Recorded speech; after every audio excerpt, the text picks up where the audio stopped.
Ba, ba, ba, ba, ba, ba, ba, ba, ba, ba, ba, ba. Good morning, everybody, and welcome to the Opie Radio Podcast, starring Ron the Waiter. You're fucking right. You're fucking right, Stein. Right, Ron. Oh, look at you pushing back your hair today and taking your glass. Oh, I thought you were going to take your glasses off today. Well, here's the thing. Like, I don't really need them, but you're a little blurry. Well, I'd rather be Maybe a little blurry. I should take them off. Trust me, I'm at the age a little blurry's good. Hey, I want to start with something nice and easy, a little warm up on the Opie Radio Podcast. Okay, it's a crossword puzzle. Okay, I want to see how smart you are. King Blank, a film about apes. King Kong. Yes, 1 for 1. What chickens lay? Eggs. 2 for 2, Ronnie. You're good at this. Magna cum laude. Blank, you help me with this. Huh? Blank, you help me with this. Can you help me with this? 3 for 3, Ronnie Babes. Translucent gemstone. Oh, will he get this one? This is our little warm-up for the Opie Radio Podcast. Translucent gemstone. So what am I, like, is there a word that's missing? I don't get it. All right, fair enough. If you're looking at the crossword, it would start with an O. Translucent gemstone. So there's a word in front of it that begins with O? This word starts with an O. Do you know how to do crossword puzzles? Translucent gemstone, starting with an O. What's a translucent gemstone starting with an O? Right. Do, do, do, do, do, do, do, do. What's a translucent gemstone starting with an O? Right. Orion. Opal. Gemstone. I said opal. You didn't say opal. I said Oprah. Biblical ark builder. Biblical ark builder? Yeah. Well, looks like my Hebrew studies are going to fucking finally pay off. Noah, baby. All right. A fib. Oh, by the way, Scott Watson's calling you a douche. Opal, you douche. And this is one of ours, by the way. This is one of the good ones. All right. A lie. Wait. Oh, did I just give it away? A fib. Sorry. It's a lie, obviously. Yeah. Yeah, I know. I messed that one up. And finally, this is just a warm up for the Opie Radio Podcast. Satellite radio's The Blank and Anthony Show.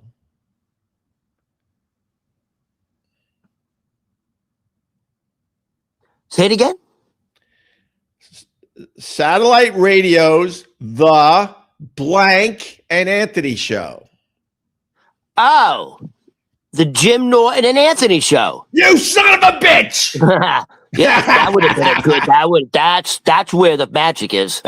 Well, no, they were looking for the word has been. Get it? The has been an Anthony Show, bro. I'm still a crossword puzzle. That's why I did that. Look at that. I'm still an answer in a crossword puzzle. Wait a minute. That's a real crossword puzzle? Question. What? That's a crossword puzzle from where? I don't know. Online like or a map. something. So at least you were famous enough to be on a crossword. Yeah, I know, but I think they got to change that to has been. But I'm still part of a crossword puzzle. That's why I did that, just to brag a little bit. How are you, Ron the Waiter? But you were on like the kitty crossword. That's I used to be as easy as a crossword you'll ever do. No, I used to be in the New York. I think it was the Daily News crossword puzzle on a regular basis, and I believe, if I'm not mistaken, we were once an answer in the New York Times crossword puzzle, The Blank and Anthony Show. If you can make it to the New York Times, that's prestigious. That's pretty badass, right? Yeah. So how are you, Ron? Well, I'm gonna have to fucking finally do it. Do what? I'm going to have to give in. To what? Laundry. Laundry? Opie, I haven't done laundry in almost 3 months. I haven't worn. No, I'm not joking, dude. It's bad, dude. I haven't worn underwear in a month. It's getting to the point now where like, what's the point of having new bedding if you're not washing anything? Wait, what? So what do you wear? Like, I run out of clothes within. I'm rationing socks. Huh? I'm rationing socks, but underwear's been gone for a month. Wait, what do you mean rationing socks? How do you make them fresh again? Well, when I mean rationing, I'm to the point now where like on my left foot will be like black polka dot sock. Right. And on my right foot will be like a white Adidas sock. I'm just I'm grabbing shit. You know, it's bad. But after 3 months, how do you even have any clothes that are fresh? That's my point. I think I would run out of clothes if I didn't do laundry. I think I guess I would make a month. I'd make a month probably. Well, here's the thing: you don't need to wash jeans. That's true. You really don't need to wash jeans. I mean, I mean that's all I wear. I wear jeans either here or to work, whatever. And you put the jeans in the freezer, by the way, and that kills all the bacteria. So all the farts that your jeans collect, all you have to do is put the jeans in the freezer, and you're good. They'll be nice and fresh after they thaw out. You know, Levi's say you should never wash your jeans. Like it ruins the value. Like they're not meant to be washed. You know, there is some. I saw this segment where like if you find some original Levi's, you know, like back from the Wild West, like they go for like a ton of money, but you're not supposed to wash denim. You're not supposed to wash your Levi's. You're not supposed to wash denim jeans. So anyways, and by the way, you can wear a t-shirt for like a week. Like you can, I shower every day. So like 100%. You can definitely go ahead.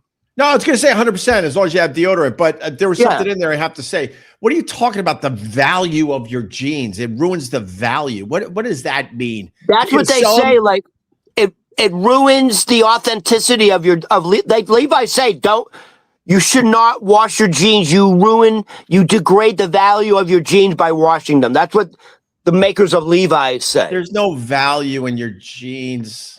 You're not selling them on Facebook after a while. What are you talking about? I don't know. That's what they say. And how do you do your laundry? Do you got like a washer and dryer in that wood paneling apartment of yours?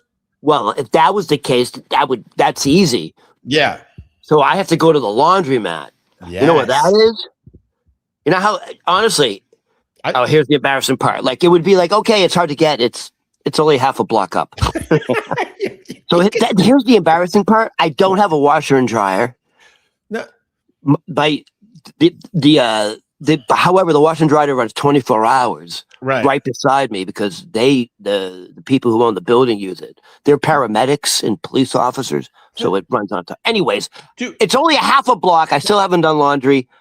I can I can see stains all over my brand new satin sheets that people bought me. I don't mean I don't mean that type of stain. Like, you know, like drill stains and shit. God, Ron, you live like an animal, man. I used to, first of all, it's no surprise. In New York City, a lot of people don't have washer and dryers. We didn't have a washer and dryer. We lived in this building in another apartment when I first moved here, and we didn't have a washer and dryer. So we had to take our laundry in, and I always was embarrassed. It was these very, very cool Hispanic dudes. They worked their asses off. They were like 5'4", and you would dump off your laundry to these guys, and they're just looking at your racing stripes and everything, and they're folding my underwear after they clean up the racing I never dropped it off. What? I never dropped it off. I do it. By the way, I'd be too embarrassed. Well, I'll be honest. But back in the day, I actually liked going to the laundromat. It was fun. Yeah. I liked it sitting there, and now you could be on your phone, but back in the day you had to talk to people. It was nice. I didn't mind it at all. I kind of liked it. What was I going to say? Yeah, so I don't think that's a good point you brought up. If you live in New York City, most people do not have a washer or dryer. They just don't. It's just too small. They don't have the space for it. So in New York City, I would say on average, every 3 blocks, there's a laundromat. Like literally every 3 blocks of the laundromat. Well, the other thing in New York, most people have a really shitty small kitchen too. That's why we all do takeout almost every night. Yeah. We don't have nice kitchens. When I go to the suburbs, well, actually the house out east has a decent kitchen, but when I go to the suburbs and I'm invited to someone's house and I see that just glorious giant kitchen with the island. You don't see that in New York. Here's the other thing. If you live in the suburbs, you almost never ever get delivery. You just don't. Right. But if you live in New York City, oh God, you're getting delivery. You're spending a fortune on delivery. I probably do it 6 out of 7 days a week. Right. At least one of the meals is from the fucking bodega. Oh yeah. Because bodegas is literally one of the last bastions of places in New York City where you can still buy cheap food. Oh yeah, and also get the flu at the same time. Okay, so hold on. Let me give you a perfect example. So in Astoria, there's a place called Astoria Deli and Grocery. Yeah, and it's as good as any restaurant food I've ever had. 100%. So yesterday, I donated blood. And last time I tried to donate remember I was going to donate? Yeah. I couldn't do it. My iron was low. I was at 12.9. It has to be 13.0. So I wanted to load up on iron. Yeah. So I ordered a bacon cheeseburger, but with turkey bacon. Ooh. With mushrooms. With mushrooms, lettuce, tomato, onion, pickle. Ooh. With Russian dressing on the side. Yes, nice. How much? By the way, I just want to let you know, like, if you got that exact, I know for a fact, if you got that exact same order at Jack Jones, the authentic Irish bar, tavern in Astoria on Denmark, that's a $30 burger. Yeah. 100%. Because they're charging you for the mushrooms. Yeah. They're charging you for the cheese. Yeah. They're charging you for the pickles. This is amazing. This is our Uber Eats section. And that doesn't include fries. So my God. This is the type of material that's going to take out Joe Rogan. We're just crushing it with Ron's fucking bodega order.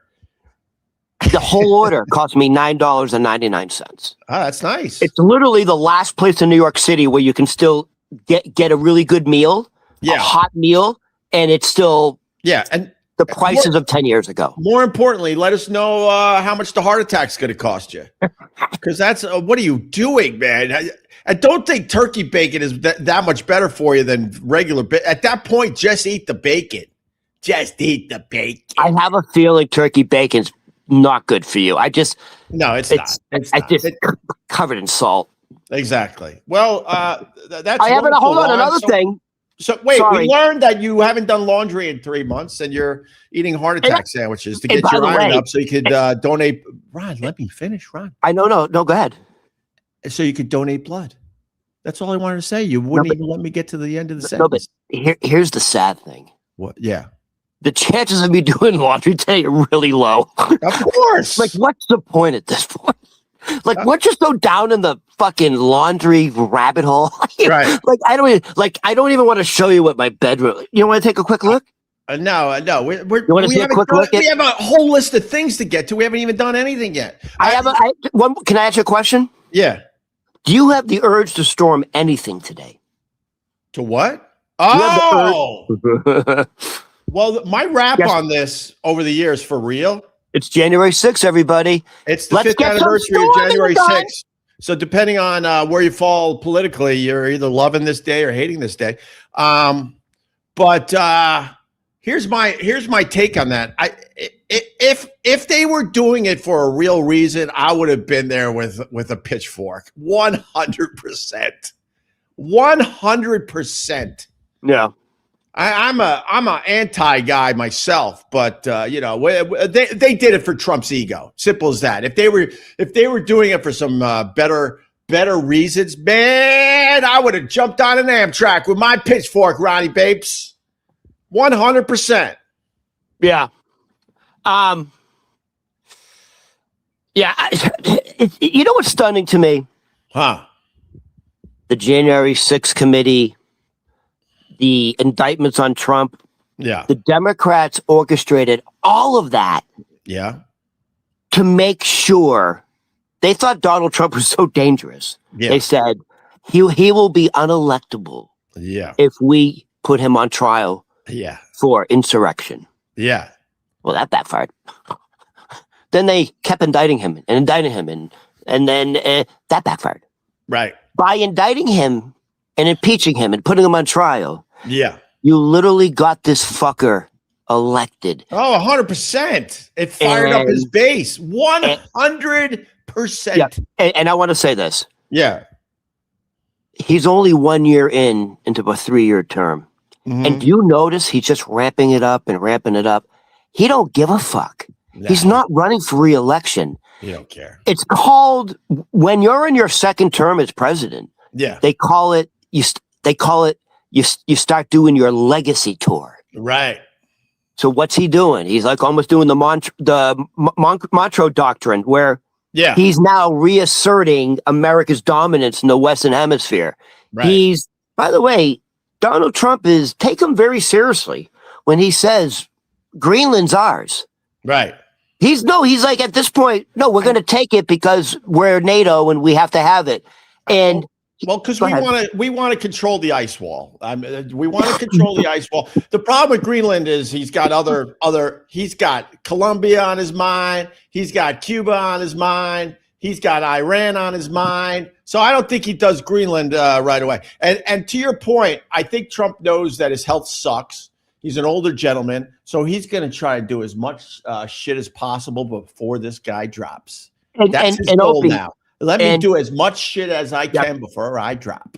But it's going to get even more intense because he still has full power up until the midterm elections. Right. If he loses the House, then obviously, then he's a lame duck. So he understands. He understands. Things are going to get dicey. Yeah, hold on, Ron. But if he loses the House, he don't give a shit. He'll still be able to do crazy ass shit. Yeah, no, I agree. Yeah, he didn't need the House to do Venezuela. In his mind, he's like, I don't need the House to do any of this shit. So he could still do some crazy invading and stuff without having the House. But we'll see. Hey, I just want to go to critical because this is very important.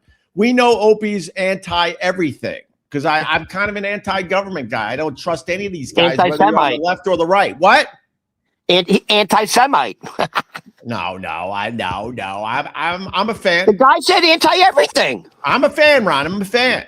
But he goes, we know Opie's anti-everything. And I want to add a few of those antis. I'm anti-success, obviously. I'm anti-comb, obviously. We can add to the anti-list here. But yeah, I don't know. Whatever. I just the Trump thing, whatever. It's January 6th. It was 5 years ago today. They thought I like your headline though. They thought they had Trump to a point where he would never be electable again. And you're 100% right. It fired up the base and got him elected. Letitia James is almost responsible for getting Donald Trump reelected because he essentially won the trial essentially. Right. Yeah. And they kept putting him in the spotlight. Yeah. mean, the trial in New York City was like, it was entertainment, it was Access Hollywood. Ron, I don't care about that. You know what I care about when you mentioned Letitia James? We're on different we're on different planes today. All I thought when you said Letitia James, I wonder if she takes her lunch tray and puts it on her giant boobs when she's eating. I've seen women do that.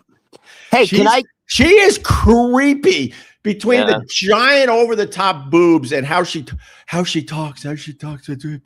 I hate her. How about that? Is that going to surprise people? I don't like Letitia James.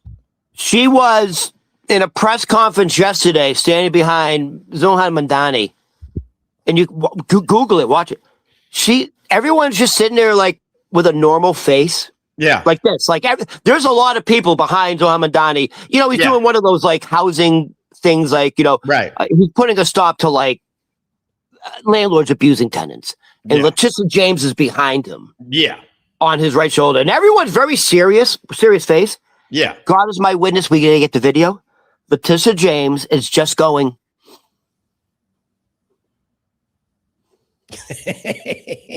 Oh my God, what a creepy face. And it's creepy. We have to find it. Like she's behind going. Yeah, there's something not right about her. Yeah, man. it's like she's like a crazy black Karen. You know what though? I think she's a bad. I think she's a bad bitch when you get her behind closed doors. She's a bad mamma jamma. She's a bad bitch. I think she's into some crazy ass shit. Ron, we got to move on. We haven't even done any of our material. I mean, this is how great we are. The chemistry here is just unbelievable where we're just shooting the shit. We didn't even get to any of our material. Well, hey, oh my God. If you want to do a nice segue about Trump, I got some very interesting facts about Trump in his first year because he just completed his first year. Can you make it fast? Can you make it fast? I just want to let you know what Trump and his family are doing now. Yeah, this is quick. What Trump and his family are doing now, if the Bidens were doing it or Hunter Biden, people would lose their mind. Here's the deal. Yeah. Donald Trump in his first year of his second term. Yeah. Him and his family have made almost $4 billion. Oh my God. Like, why isn't anyone like he's normalized it? You can't just say that. I gotta jump in. Yeah, I could have been friends with a billionaire. Hey, you made a good point off air. Of course, off air. When am I going to make good points on air? My God. Well, I know. Try to make them on air, by the way. I said that, Ron. I made fun of myself. I didn't need you to make fun of me. I made fun of myself. When we were prepping for the show, I said, hey, I'm going to bring up like how much money Donald Trump has made. And you said, you know what's funny? When he was elected in his first term, he wasn't even a billionaire yet. No. He was like, I think his value was like at 600 million. Well, the funny thing is, this is the world those guys live in. I remember that people made fun of Trump because he wasn't a billionaire. And I was thinking to myself, well, he's worth 650 million. That's pretty fucking good. But in his circles, they were making fun of the fact that he wasn't a billionaire yet, but he's a billionaire now. And I say I could have been friends with a billionaire because back in the day, for real, Donald Trump Jr. was trying to be friends with me. He wanted to take me fishing and hunting. What? Like, what do you mean? Like, out of the blue? Like, you had a relationship with? This is my rap on Donald Trump Jr., which is it's as fair as could be. Hold on, he's been on the show. You're saying? Yeah, he was on the show a bunch, and it got to a point he would invite me. Like, what are you doing after the show? You want to get a bite to eat? I said no to all of it. I have a quick question. Yeah. Why? So he must have been good for the show if he kept coming on. Like, great. Why was he coming on the show to begin with? I don't get it. I mean, we started leaning, unfortunately, way too much into politics for my taste, but that's where the show was going. Oh, okay. All right. Came in, but he was interesting. He was very good to have on a radio show. I did some fly fishing in an area that he does a lot of fly fishing. I'll just say it that way. He's a hunter. I'm not a hunter. He would invite me to get a bite to eat after he was on the show. We were hitting it off for real. Oh, okay. And this is my rap on Donald Trump Jr. Yeah. Simple as this. The guy, I've lost touch with the guy. I still have his number. I'm sure I could text him. He probably would write back. I don't know. I don't care either way. But the point I have to say today is the fact that the guy I see on TV, I don't know that guy. That seems like a very different person than the one that came into our studio, was very down to earth and was interesting. And whether you agreed or disagreed with him, he knew how to, to talk on a radio show. Yo, literally, Bill Maher. You know the Bill Maher on HBO shit? Yeah, I hate Bill Maher. He literally, so I guess Bill Maher took a lot of heat because he had dinner with Donald Trump. Right. Remember that? Yeah. Okay. Bill Maher said, literally verbatim what you just said. He goes, I wish people could see the real Donald Trump. He goes, what you see on camera is not that guy. He goes, if you actually can sit down and like have a meal with him, he's a different guy. Well, I met Trump very briefly when he was roasted by all the comedians. We went to that roast and we were invited to the VIP, and I met Trump. But it was another one of these times where I almost can't say I met him. It was just a quick little, hey, how's it going? Quick. But he called the show enough where, you know, the beauty of Donald Trump that people have to understand, man. Whatever room he's in, he makes you feel like you're the most important person at that moment. He has such a talent with that, and he knows how to play into your ego. And that's the charm of Donald Trump. He can win over just about anyone. That's why when Mamdani went down to the Oval Office, I know Trump was sucking up to Mamdani, but Mamdani, I guarantee, fell in love with the real Trump that day. Whether it keeps moving behind forward, closed doors, right? Yeah. Well, it looked like in front of everybody as well. But that's Trump's charm, man. He would come on our show and he's like, I'm hearing great things about you guys. Oh my God, you're better than Howard Stern. You guys are really hot. You're like you're the biggest thing in New York radio. Oh my. And of course we ate it up. Of course we did. It felt good. He's great at that. Opie, I promise you, if you wanted to make this happen, you could do it if you did it the right way. There's going to be some major friction between Mamdani and Trump, ICE and all that shit. Right. You could absolutely invite Donald Jr. or Donald the president. Oh my God. Come on. Hey, come on. And like, let's talk about what this fucking Mamdani guy's doing. He's ruining New York City. All right. Come on. You don't think that they would do it? Oh, all right, let's do it, Ron. You know, now we're almost a half hour in. We still haven't done anything. Oh no! Listen. By the way, speaking of Donald, and Donald Jr. and Eric. Yeah. So let me get back to the money shit. Oh, right. Go ahead. So part of the $4 billion is they've made $2 billion in cryptocurrency ventures. Oh my God! Trump and the family. Now, Donald Jr. and Eric, have publicly traded companies. The family name they've made $1.3 billion in American Bitcoin on the stock market. Now, here's the other thing. Donald Trump and his family has made almost $500 million in real estate and licensing. You know what licensing is? You can pay me to use my name on your building. He did that all over New York. The funny thing is, do that all over New York.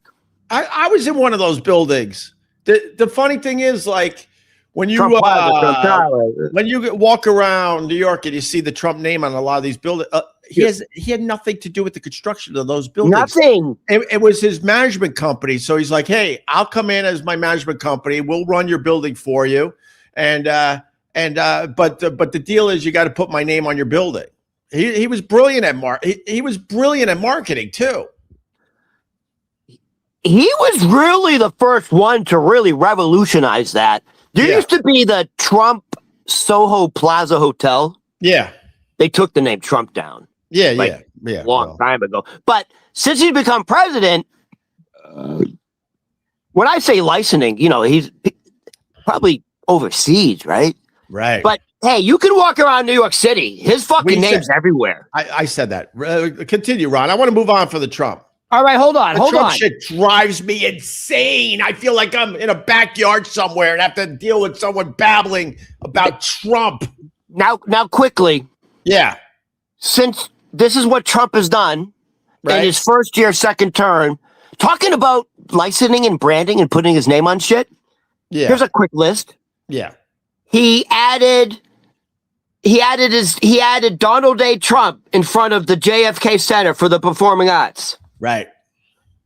He put his name, Donald J. Trump Institute for Peace. Right. He added his name in front of that. So the Institute for Peace is a government-funded think tank. Yeah. He threw his name in front of that. Right. Here's another one. Trump class destroyers. What's that? There's going to be a class. Oh, the battleships. There's going to be a class of warships named with his name on it. That's, Here's the other one. Right. President Donald J. Trump Ballroom. The East Wing. That's going to be happening. Right. Here's another one that he's done. The Donald J. Trump Justice Complex in Loyne County, Nevada. Yeah. And here's the last one. They're going to rename Washington Dulles International Airport. Everyone knows that. They're going to rename it to Donald J. Trump International Airport. The Washington Dulles International Airport is going to be gone. Wait, isn't that the Reagan airport, or is that a different one? There's two. Oh, okay. There's Reagan International and there's Washington Dulles International. Well, there's two international airports in Washington. You know why I don't get all bent out of shape about that? You know, Trump putting his name on as much stuff as possible down there in Washington. As soon as the next idiot is elected to the presidency, they're going to wipe out half that shit. Especially the Kennedy Center. That's a memorial. That's day one executive order. That's day one. That's gone. The Kennedy Center thing. That's a memorial for John F. Kennedy. You know, whether you love the JFK or not, that's absolutely going to go back to the original name after Trump's out of office. So here's the deal. Nice segue. We'll finish. This is how we'll finish with the Trump. Speaking of the Kennedy Center. Yeah. So these are all the people who have just recently broken their contracts to perform at the Kennedy Center because the Trump name is in front now. All right. Ben Folds, you know Ben Folds. Ben Folds should be playing that gig. What else does he have going on? Peter Wolf canceled his gig. Peter Wolf hasn't had a gig in a decade. He should be playing still. All right. The other people, I got to be honest with you, I don't really know. So maybe you know these people. Yeah. Christy Lee? Nope. Low Cut Connie? Nope. Issa Rae? Nope. Yes, come on. Who? You don't know any of these people. Nope. Renee Fleming? Nope. Lin-Manuel Miranda? Oh, that's the Hamilton. The Book of Mormon. No, the Broadway dude with the history. Hamilton. Yeah. I said Hamilton. I didn't hear you, Ron. All right. How about this? I don't know anybody so all the people that canceled, I don't know anybody. How about this? Doug Verone and the Dancers. Nope. Shit. How about this? The Cookers. Nope. Oh, the Cookers. Get it? Rihanna Giddens? All right, enough, Ron. I'm bored with your stupid list. Most of those people should be doing the gigs is the point here. JFK, he's one of ours. Okay, we get it, Ron. You hate Trump. Go get a job. I don't hate anybody. That's not true. First of all, you don't have to hate somebody to disagree with their policies. So let's try to mature this conversation up. I don't fucking hate anybody. I'm a big fan of Trump when he pisses people off. Can I just say it one more time? I'm not right. I'll be the first to tell you I'm not right. When Trump pisses someone off, it really makes me happy. Can I just say it one more time? Yeah. Let's praise Trump. On Christmas Day, he saved Christians. Hello? He saved Christians. And, you know, he's such a humanitarian. He said, you know, these Venezuelan people, they need my help. My God, they've been down and out for decades. They've been living a horrible existence down there. I care so much about my fellow human being. We're going in there and saving those people. Oh, and they have a lot of oil. But it's not about the oil. He went down there to get them free. They are free down in Venezuela. And it had nothing to do with the oil. Absolutely nothing to do with the oil. All right? There you go. That should help the MAGA people today. Ron, really fast, because it's a good segue, actually. You know, you were mentioning all the people that won't play the Kennedy Center because Trump's name is on it, right? And I think a lot of those people did that for the headlines. You know what I mean? Like Peter Wolf, all of a sudden, people are talking about Peter Wolf. Who gives a shit about Peter Wolf? Huh? When's the last time that he's in the headlines? When's the last time that guy was relevant anywhere? Well, so I seg into this. This is a kind of an interesting day in history. I'm just going to do the quote, and you tell me what it is. Why? That's the quote. That's the famous quote. Excuse me.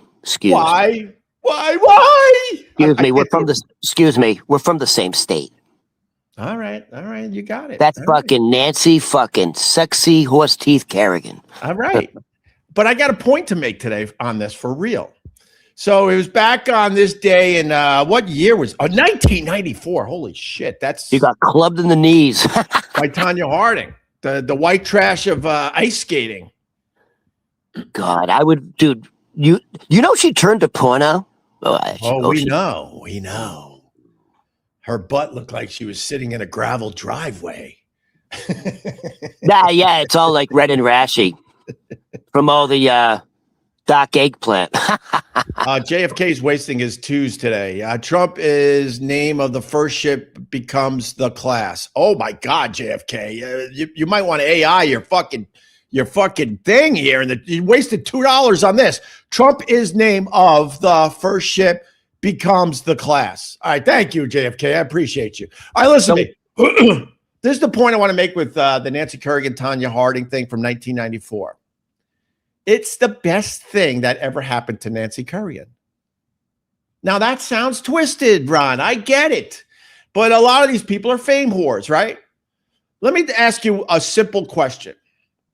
In the Olympics, the Olympics before Nancy Kerrigan, the Olympics after Nancy Kerrigan, who won the gold medal in female ice skating?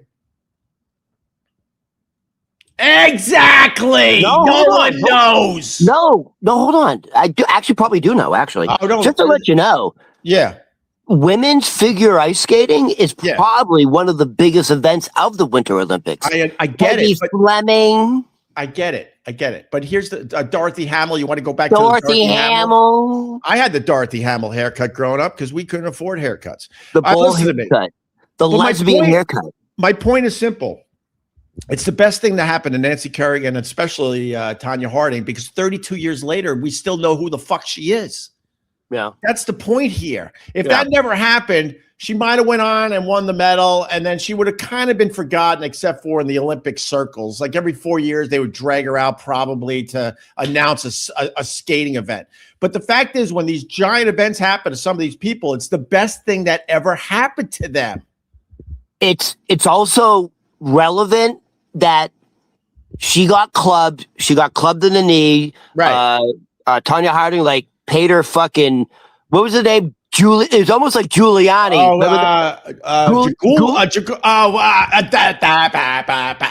almost sounded like Giuliani. It was, she had like this thug Italian boyfriend, or she paid him off. How do you say his name? Jesus. Ghoulie. Like it was like Ghoulie.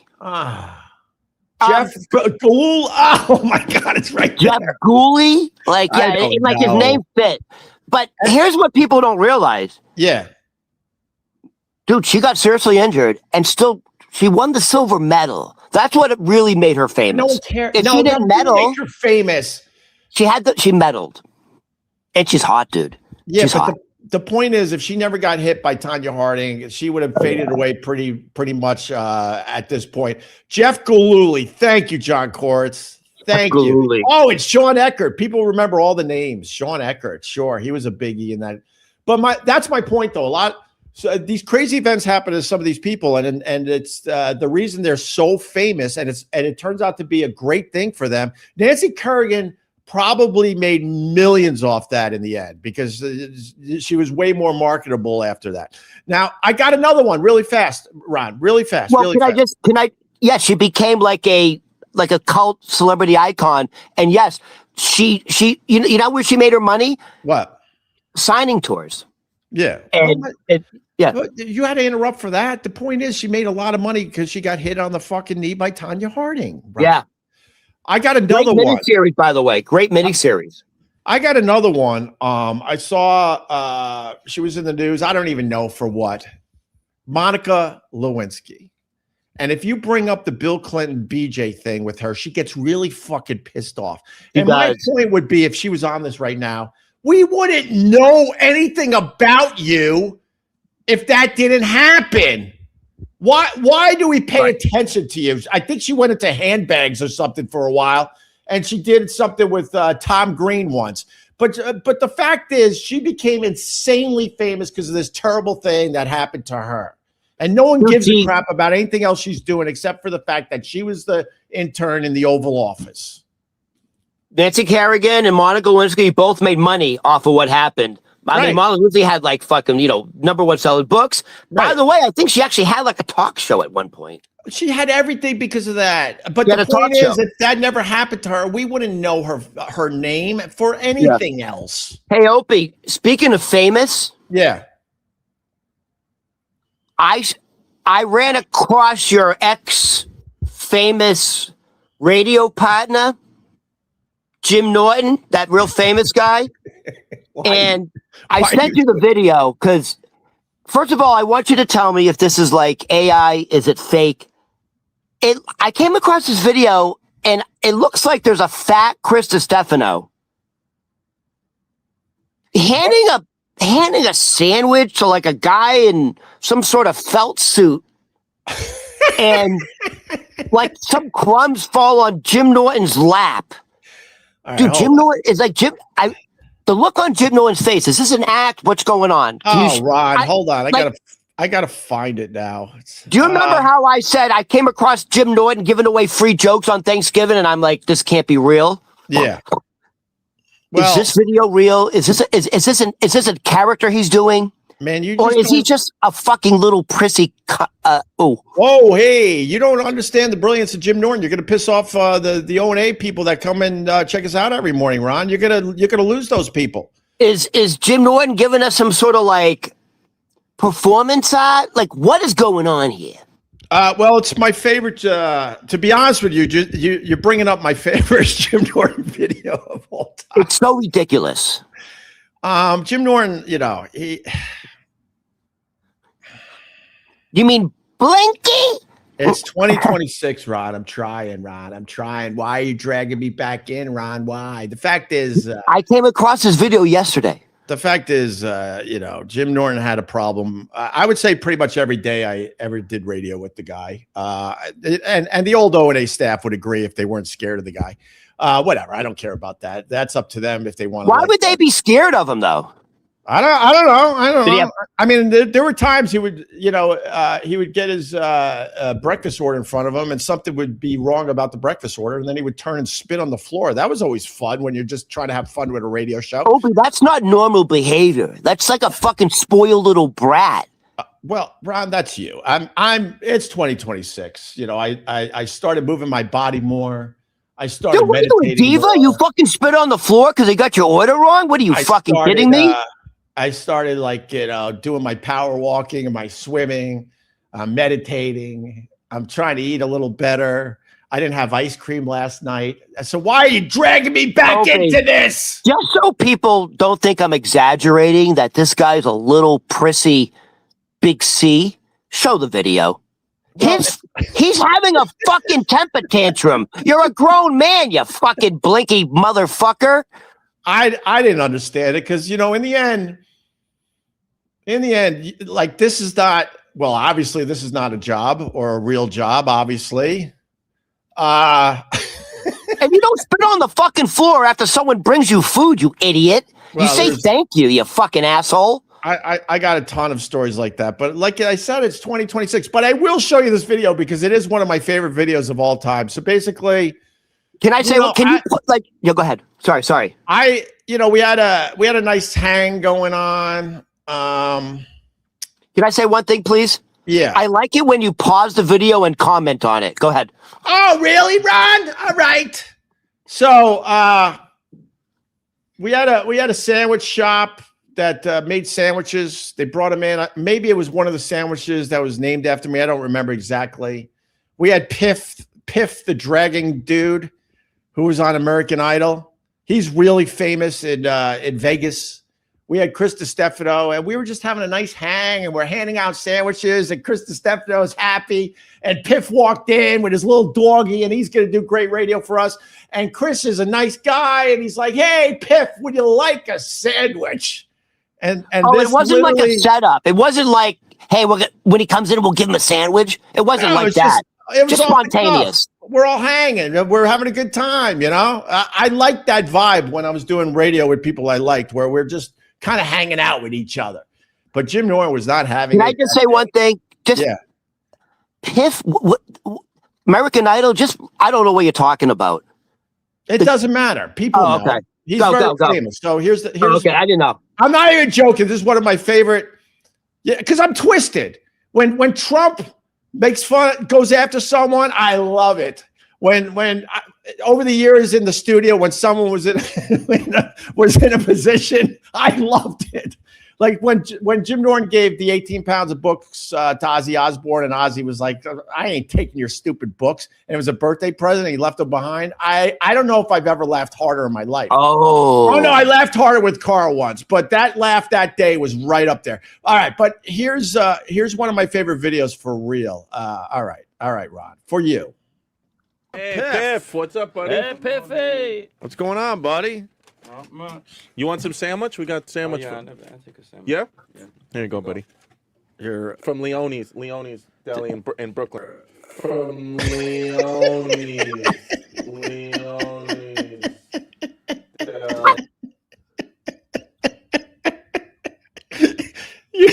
Yeah. His head's going to explode. Huh? His head's going to explode. Look at his face. It's over a sandwich. I swear to you, I have no recollection of anything else that was wrong that day. I'll be honest with you. If there was something else going on in Jimmy's head that had something to do with me or the show, as I sit here in 2026, I have no idea. To me, it was all about this sandwich. Look at his face. Dude, he's going to lose it. Why would you hand a magician a sandwich when he walks into the studio? Why should I not? And now Chris DiStefano is all he's all nervous. Why? Like he's confused. Like why is this a thing? And Mark Norman's in studio. This could have been a nice little fucking hang if one person decided to remove himself from the studio. Oh my God! For what? I don't know. I thought I had 2 pieces left. He's gonna eat on Mike? Is he trying to be nice? No, yeah, I was just trying to be It's a fucking nice. radio show, not a fucking fort. What do you think, Ron? What a fucking baby. There's so much going God. on. Chris is so nervous. What? Like he is so confused. So my question to you is, why is Chris DiStefano nervous about Jim Norton? Like, was Jim Norton, like, is there a hierarchy? Is there a power? Oh, Jim Norton is God. You just going after Jim Norton again, like half these fucking comedians will have nothing to do with me again because Jim Norton controls. He's the gatekeeper. You got to get past Jim Norton. He's the gatekeeper in comedy, especially in New York City. Is that, are you bullshitting or is that a real thing? I don't know. I'm just trying to have fun. And, and then the tree fort line did make me laugh. Obviously it was a good line, but he's just so mad for your journey. Right. No, you relax. He's an hour late and you're like, here, have a sandwich. Take some time. Yeah, sorry. It looks pretty delicious. It's good, man. And how's the dog this morning? Yeah, he's fine. He's all right. Dog's fine. Will he eat some of the sandwich? Yeah, he would. He would eat all of the sandwich. Why would you hand a guy a sandwich? Oh my God, you can't let it go. I'm regretting it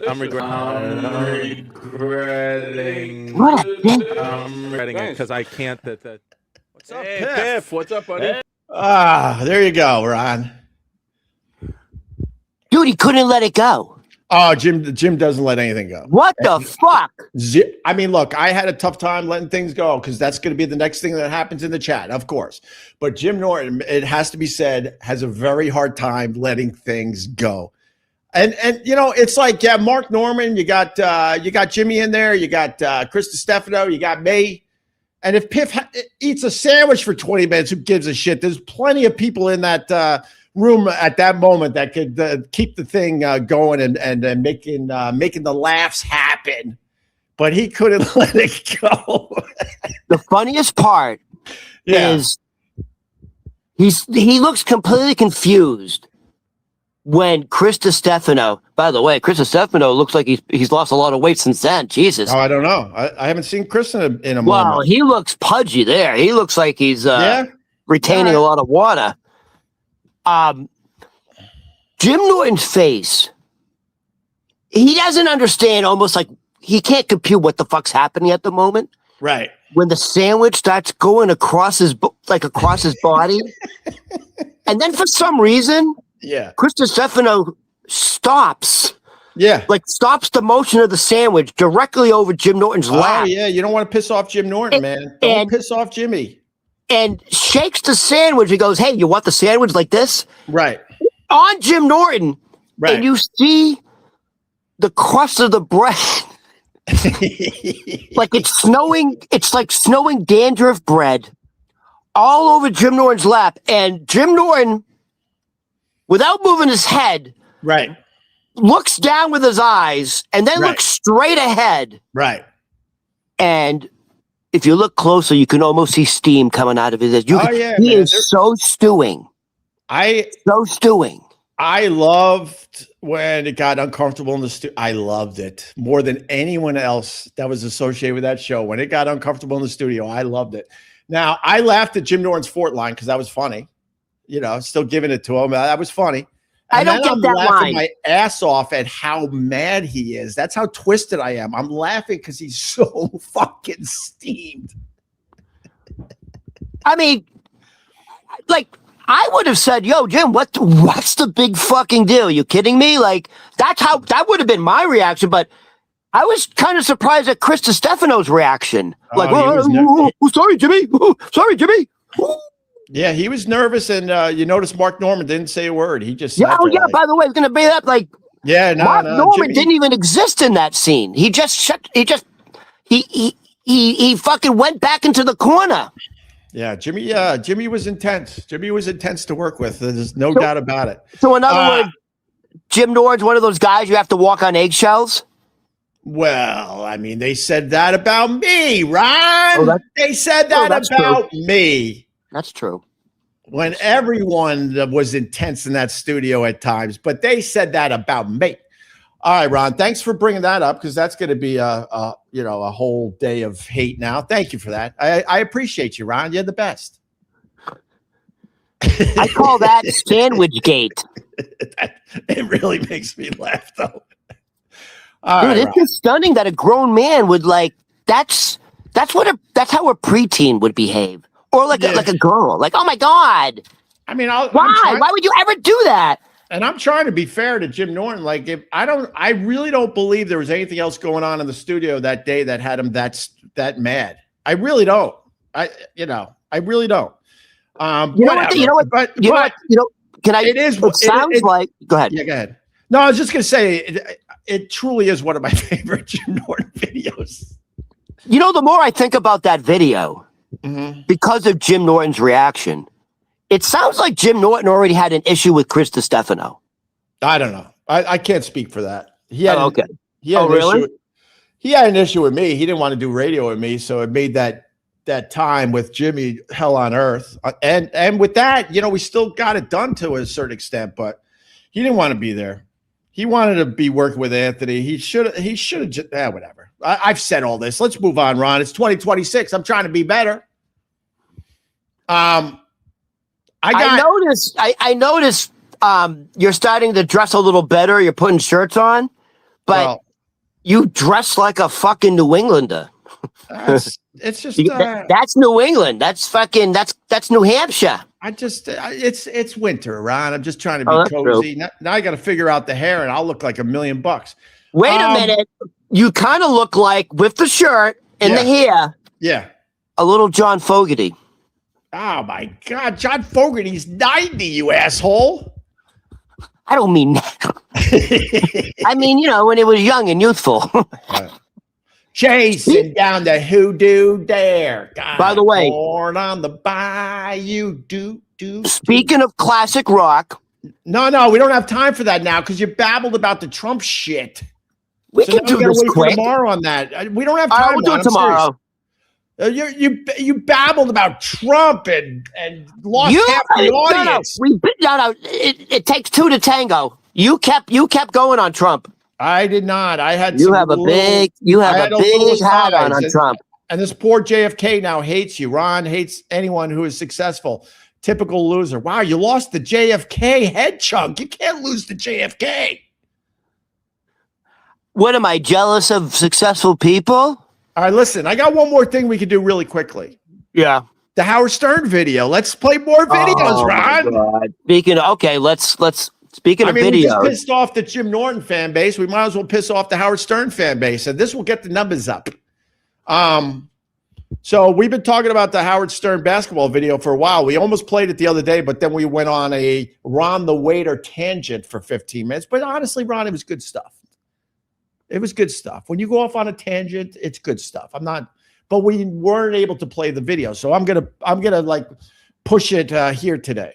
So we were talking about Howard Stern back in the day. Jackie the Joke Man's a friend of mine, and he likes sending me old Howard Stern shit. It's amazing. He sent me an interview that Howard did when Howard had a mustache and short hair. For whatever reason, he sends me this stuff, and I love it. Being a radio guy, and I love it. Having the battles with Howard back in the day, I love it. And I think it's Jackie's way of trying to get some of this shit out there, because he's giving it to me knowing I'm going to put it out there. Oh, I see. So back in the day in radio, to this day, this is what amazes me about Howard Stern. The amount of fear radio guys had for Howard Stern. They were scared of Howard Stern. They were scared that Howard Stern was going to focus on them and their radio show. And to this day, I don't get it. Because to me, I always thought that Howard was just a fucking nerd. He wasn't a tough guy. He wasn't a rock star. He was always kind of a wimp. So Jackie the Joke Man sent me the time that Howard Stern played a one-on-one basketball match with Nils Lofgren. Nils Lofgren from the East Street Band. Nils is 5'3". Howard says he's 6'5", 6'6". I swear to you, I've seen Howard in person a bunch. I would say he's closer to 6'9". He's a monster. He's a geeky monster without not a hint of muscle on his entire body. So Jackie the Joke Man sent me this video of Howard Stern playing basketball. I think the clip has Jackie in it. I think the version I got. So let me play this. We could stop this one too. Why not, Ron? All right. But let's get right into it. This is Howard Stern playing basketball. Sent me a clip of the old E! Show where Howard played basketball against who's the guitar player in Bruce Springsteen's band? Nils Lofgren. He's about 5 feet tall, and he beat Howard like 11-0. It's so funny. So the guy was 5 foot tall, and he beat Howard 11-0. Yeah, I'll send it to you. It's hysterical. It's being beaten up in high school. Nils is just killing Howard off the boards, and Lofgren just goes to the hoop. What are you doing? He's a good ball. Another left, up and in. Another left hand, dirty left just in the first half. I'm very surprised. I didn't think we'd get this much scoring. Lofgren from outside gets the kind bounce. 10, trying to back Nils in. Doesn't go off the window again. Misses once, misses twice. Takes it outside, looking to go right. That was close. Nils playing tough thing. Howard had an open move to the basket, just stood still. 10-4 ball game. 10-4. Howard, bad shot from the outside. He's trying to intimidate Nils now. What's going on? Nils left hand to the hoop, misses, fights for the rebound and gets it back. Howard, you need to hustle. I don't know if you can hear me. I'm trying to help. Oh my God. Oh boy. What is he doing? I don't understand. I don't think Howard knows what he's doing. We're going to have here. Put it up, Howard. 3 seconds left. Howard off the window. Doesn't go. He's embarrassed. Yeah, he's embarrassed. There you go, Ron. How bad is that? I just have to say the audio version of this is on the podcast app. So you subscribe to Opie Radio. That's where we make a few bucks. So download some episodes. It helps us greatly. So for the people that are listening to this on the podcast app, look in the description. I'll put the link to the video. What do you think, Ron? What do you think? What's your thoughts? Here's to you. Well, Howard's Jewish. First of all, there's the old stereotype: Jews don't have any athletic ability. But right. I have to say this as a Jew, because I know how Jewish families work, summer camp, and all that fucking bullshit. Yeah. First of all, Howard Stern is so tall; he can touch the netting without crazy. Jumping. That means he's got to be more than 6'5". I'm telling you. I played a lot of basketball. The guys that Howard Stern is a lot taller than 6'5". I know, because I played a lot of basketball. The guys that could grab the net like that, that's like 6'9". 6'8", 6'9". Yeah, easy. So when you're that tall, it's just like culturally, you get thrown into basketball. Right. That didn't happen with Howard's family. Like, isn't that amazing? He has no fucking athletic ability. Did you see at one point he went like this, like flailing? Like his defense was this. Dude, he's a girl. I mean, no offense to the people that love Howard. To fear Howard Stern ever, I never understood that. And by the way, why is he wearing Brian May's hairdo? Well, it was the time to defend him. It was the time. That's a long time ago. It's so thick and luxurious. It looks like a wig. Yeah. So he looked like Brian May from fucking Queen. So I was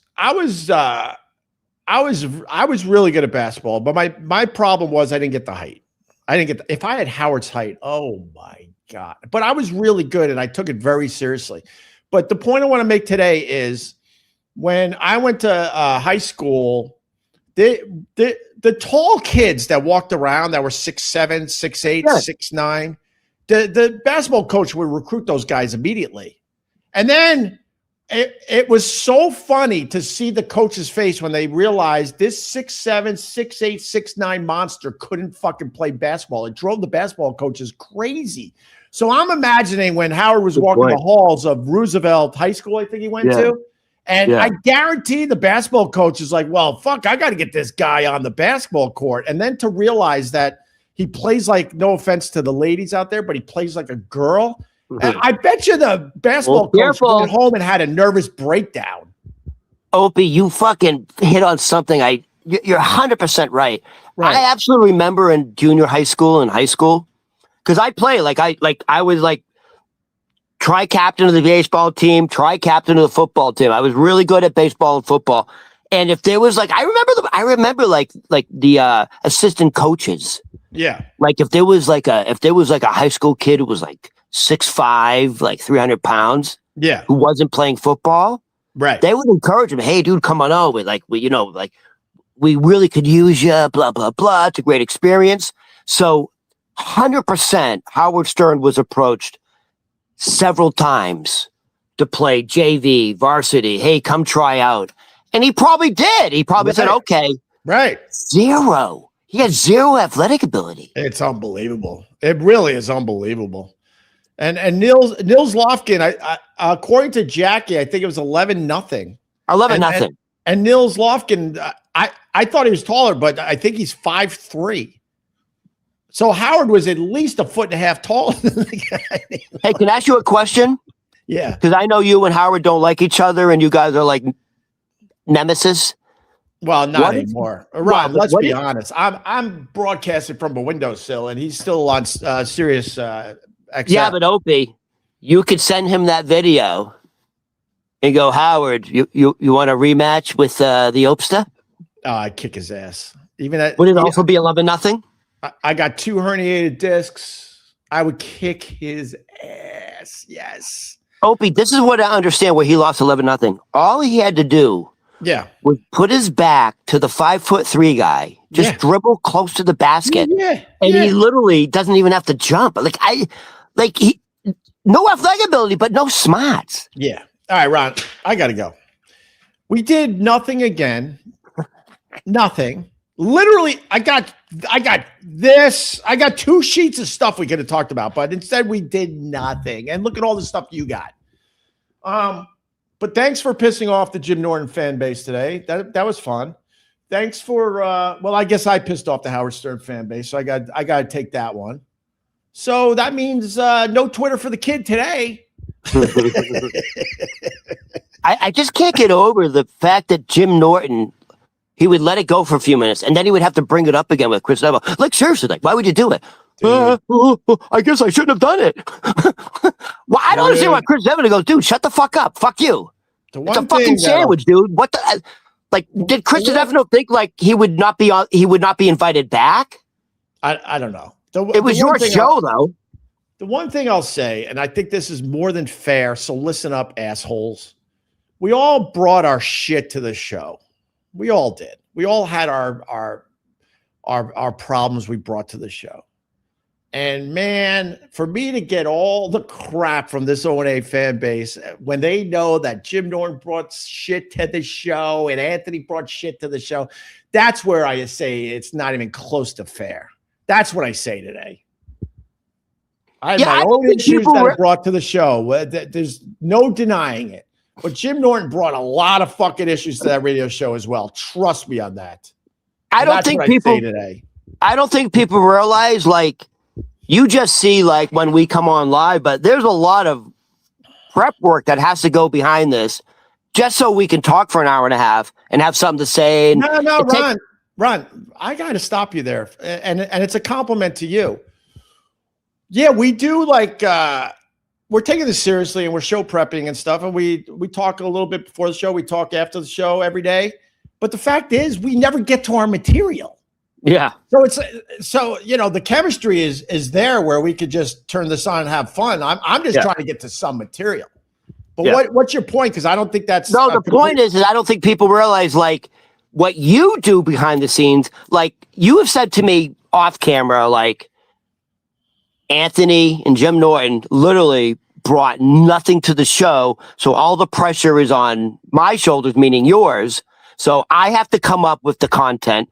I'm the one answering the phones. I'm the one, you know, you're producing the show. You're the one hiring people, firing people.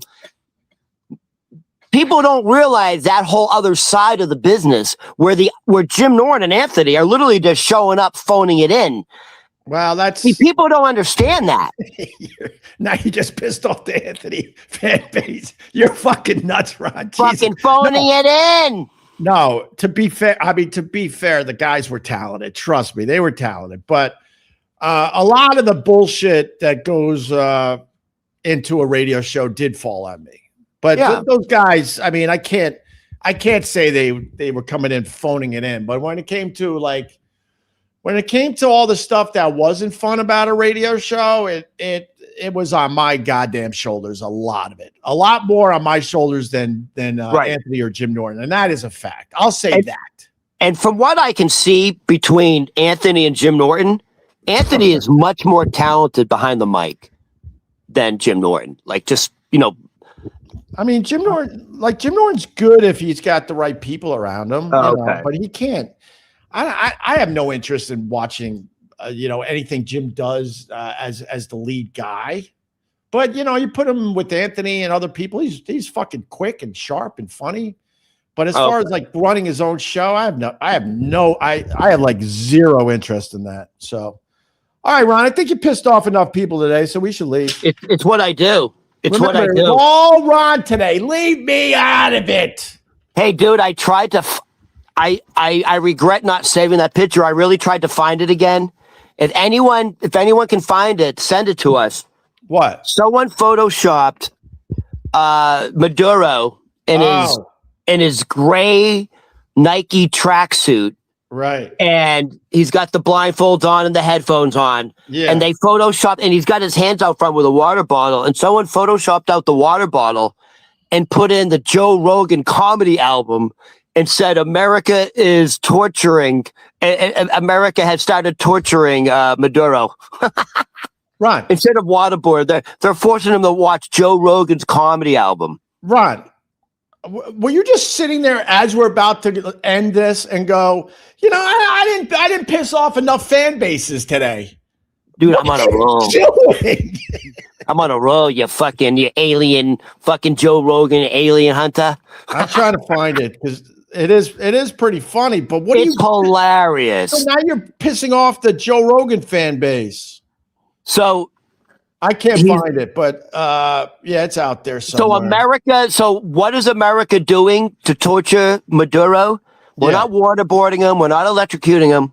We're forcing him to watch a Joe Rogan comedy album.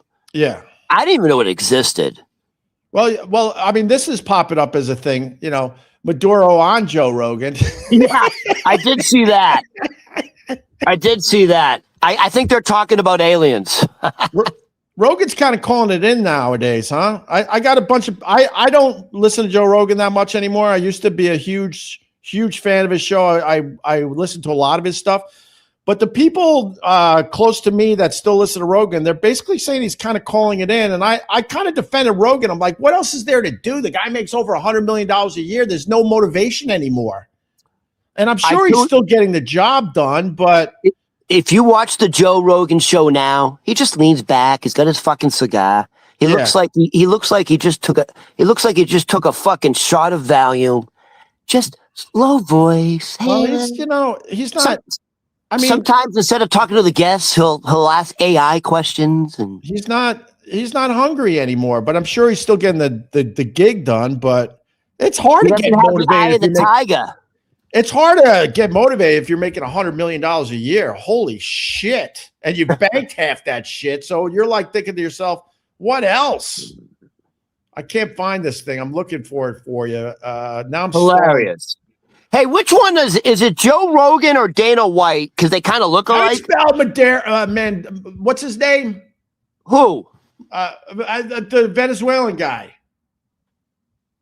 Oh my God. I'm having a brain fart. Same here. Maduro? Huh? Maduro, right? Maduro. All right. You son of a bitch. I'm trying to find this thing and I can't find it now. All right, it don't matter. All right, let's go, Ron. Quick question now, because now I'm thinking about you brought up Joe Rogan. You had to bring up Joe Rogan. Yeah. So Joe Rogan and Dana White, kind of they look alike.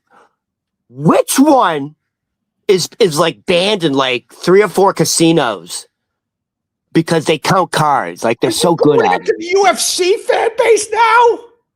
Oh, it's Dana White. Dude, the guy's like an idiot savant. Do people know that like Dana White, like he'll win like 3.5 million at Caesars, and they say you can't play here anymore? I like Dana White a lot. He's not cheating. He's not cheating. He literally he can count cards. All right.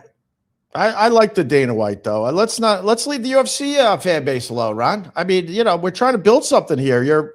It's going to be less and less people we could grab from with you going after all the fan bases. Dude, I'm on a roll. I'm just fucking pissing off everybody. Yeah, that's wonderful, Ron. All right. Let me go now. All right, Ron. Thank you for that. Ron Berman Comedy on all the socials. We will do this again tomorrow. Maybe we'll get to material. All right. Listen, tomorrow for sure. You're gonna get to redeem yourself with your fucking rock knowledge. Oh, by the way, Ron, they're already going after me in the chat. This was all Ron. Ron went after Norton. Ron went after Anthony. I actually defended those guys and said that. Opie, you have a big hard on for. All you do is talk about Jim Norton this, Jim Norton that. You have a real hard on for this guy. It's all you do is talk about Anthony and Jim Norton. Like you have to get over it. You have to get back into therapy. You have to get over this. You know what? You just played into all the haters' heads because they're going to now go, see, I told you. I told you he's obsessed with those guys. When we get off air, Opie's going to go, let me tell you something else about that Jim Norton. That's not true. I'm like, Opie, please, I can't take it no more. Are you off your meds? You're nuts. Don't worry. You know what it is? I think everybody today. Don't worry. You've got them all. I'm getting silly because I need to eat. Yeah, I'm starving too. All right. You know what it is, Opie? Do you ever what time do you set your alarm for the morning show? Like what time do you get? Like 5? I set my alarm every morning for 5:15. It only wakes me up maybe 3 times a year. So I always set my alarm for 4. Yeah. And today I woke up at like 3:03, and you just can tell there's no way I'm going to go back to bed for an